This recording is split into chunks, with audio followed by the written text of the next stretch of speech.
Actually, well, where I am is that as I'm looking to go from an okay sized company to a much bigger company by increasing initially our profile, and once the profile is hopefully then increased, then focus on how we can turn that profile into business and into income. But it's just, apart from writing blogs here and there on LinkedIn or articles here and there, it's difficult to then to make the step change. Yeah, exactly. Yeah. Exactly. I would also think about maybe writing editorial pieces, like as an expert in that field, like what do you see are some of the trends that are happening in the business? Maybe you could write some editorial, like, op-ed or editorial pieces, 10 tips on how to survive in this economic, and you positioning yourself as an expert on this field, which would be a great way to get your name out. I mean, I know that whether you could do this for websites or I'm sure for some like print publications as well. I've got a few ideas as well for some editorials you can write, so we should catch. And also speaking events, become a speaker at any sort of industry events yourself. People see your name, they'll see your business name, and they'll see that you're a trusted source and that you're you're a go-to person in the industry. So see what you can do with getting yourself speaking events as well. And also, what's your specialism? What are you an expert in? This is the whole linking back to what is your brand? Because you said everyone's doing the same thing, but you should know what you do uniquely well. And that's your brand, and that's what you communicate, and that's what you go out and you speak on. That's what you go out and you tell people, look, I'm great at getting banking people who are just about to blow, you know what I mean? Or the best whatever banking thing you have to be. What is special about your brand? And that's how you'll differentiate from everyone else. It's a crowded marketplace for the best of things, but you just need to concentrate on what makes you unique and do it well, and then talk about why you do it well, and that's it. Okay, that gentleman up there, then to you. I've been working in a business where I've been marketing most of the and I'm looking to move from that into working primarily with men and marketing to men. And even though I am actually, talking to men via Twitter and via Facebook and so on, I'm finding most of my responses are still coming from women. How do you market to the men? How is it different to anyone? Oh wow! What is your? I've spent most of my career marketing to men. Actually, I enjoy it quite a bit. Sorry. What is your core business? Basically it's about fatherhood. Sort of the things that fathers are what is expected of us as fathers, how that has changed over the years, the kind of things that have been out in the media and how you deal with them, and also like what dads need to deal with when they're separated from, say, their mum or their children. And so I want to start a conversation about that and create a space there where I can start marketing to dads. And what I found though is that it's difficult to get a conversation started. I find that with women you can pretty much ask a question and then start. Men tend to sort of. Do you want to add to it? Just an idea. You could do something. Are you on about creating a website? No, I Just the tools. Just a tool, yeah. The different tools you can use, I think. Because something like net dads instead of net mums would be a great idea. Net dads, this lady said. Net Did you dads catch would that? be a great idea. The alternative to net mums, it's a website where you can kind of reach dads in that position and then market different products from that site. It's just an idea. Yeah.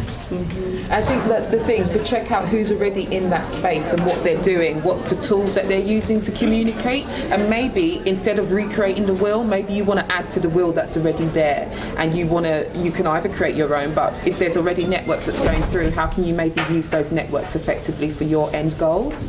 Again, it is a kind of unexplored space, I think, especially from the point you're coming from. Are you looking, is it a social enterprise, or you're looking to make money? Is this going to be from, how is it driven? How's this project driven?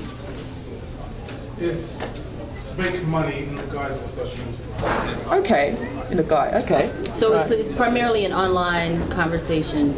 It's primarily, yes, yeah, correct. So it's like, I've got like the daddy's Twitter page, and I've got the dad's net website, and then I've got the, being a Dad Rocks Facebook page, and I'm creating a whole thing, stuff like that. But it's just like fools yourself. Yeah. See me after. I've got something as well that we'll continue this after this. But just this lady, and this will be the last question, unfortunately, because we've got 5 minutes. But if we'll try and see how fast we can get this in.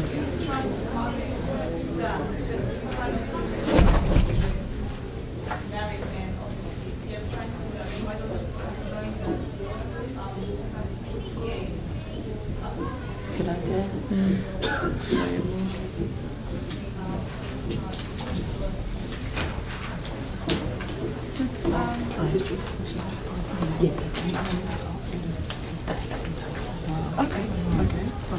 So you had a question, right? Yes.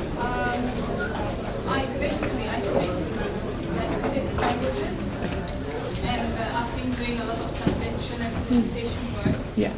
and I'm also a substitute teacher, Great. and I've just recently graduated from university in Korean studies, which again is very rare. But the thing is, I want to do something different than just being a teacher. I want to see what my languages. Everyone says you speak so many languages, you can take it anyway, you can do anything. But I always feel like I need an extra thing, whether be it economics or be it another thing. But before I used to work in when I lived in Korea for 5 years, and I used to work on the TV channel, the Korean broadcasting channel, and I really liked it. But I'm just thinking, how can I, do something similar here? What else can I do with my languages? How can I get into PR marketing, radio, like presenting? What can I do? Well, yeah, I mean, London's a plethora of media. It is the media hub. I mean, it generates, of the GDP, London generates, and media generates a huge part of England's GDP. But maybe you want to start looking at channels like Al Jazeera and all the other specialised channels and what their offering is, and seeing if you want to use your languages in that context. I mean, global companies always need people with languages. But I think you really need to go through a list of what you actually like and how you want to use it. As you said, you like the broadcast media, and I think you've got a lot of options, particularly being in London. So I'd say that's your first. Another thing stop. that I'm actually noticing as well, because a couple of people have actually asked me to help brands that are creating global digital campaigns, but they don't, but they want to target, like, say 6 countries, but they don't know, like, the language, and they don't know, like, who's who within those places. So they're looking for people who can communicate with bloggers in different countries. I mean, that's a huge. You have the greatest gift. I always say, if I could, like, my time again. yeah, that's amazing. Seriously. So I think we have to draw to a close now. I've got business cards if you do want them, so please see me afterwards. But I think we need to take some photos, so if you do not want to take photos, right, someone else is coming in to take photos. But I guess, is there anything you guys want to? Yes.